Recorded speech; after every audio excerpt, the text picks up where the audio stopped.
ఒక భయంకరమైన మొసలి దాడికి వస్తే మన బాల హనుమంతుడు తన బుర్ర ఉపయోగించి ఒక బుజ్జి ప్రాణాన్ని ఎలా కాపాడాడో తెలుసా? రండి చూద్దాం. ఒక అందమైన పచ్చని అడవి. అందులో గలగల పారే సెలయేరు. ఆ అడవిలో మన బాల హనుమంతుడు తన స్నేహితులతో కలిసి చెట్లమీద గెంతుతూ పండ్లు తింటూ ఎంతో సంతోషంగా ఆడుకుంటున్నాడు. అప్పుడే ఒక బుచ్చి జింక దాహంతో నీళ్లు తాగడానికి నది దగ్గరికి వచ్చింది. పాపం ఆ జింకకు తెలియదు నీటి అడుగున ఒక భయంకరమైన పెద్ద మొసలి పొంచి ఉందని. జింక నీళ్లు తాగుతుండగా మొసలి తన పెద్ద నోరు తెరుచుకుని నెమ్మదిగా జింకవైపు రాసాగింది. చెట్టుపైనుంచి అది చూసిన మన బాల హనుమంతుడు కంగారు పడలేదు. భయపడకు నేస్తం, నేనున్నాను అంటూ ఒక్క ఉదుటున మెరుపులా కిందకు దూకాడు.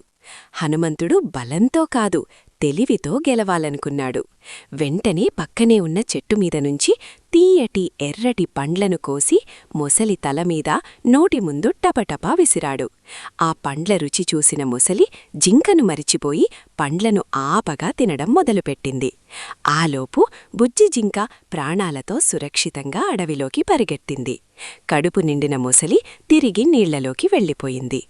హనుమంతుడి తెలివికి అడవిలోని జంతువులన్నీ చప్పట్లు కొడుతూ ఆయన్ని మా బుచ్చి హీరో అని ముద్దుగా అభినందించాయి. చూసారా, ఆపద వచ్చినప్పుడు కంగారు పడకూడదు. ధైర్యంతో పాటు కొంచెం తెలివిని ఉపయోగిస్తే ఎంతటి కష్టాన్నైనా సులభంగా జయించవచ్చు.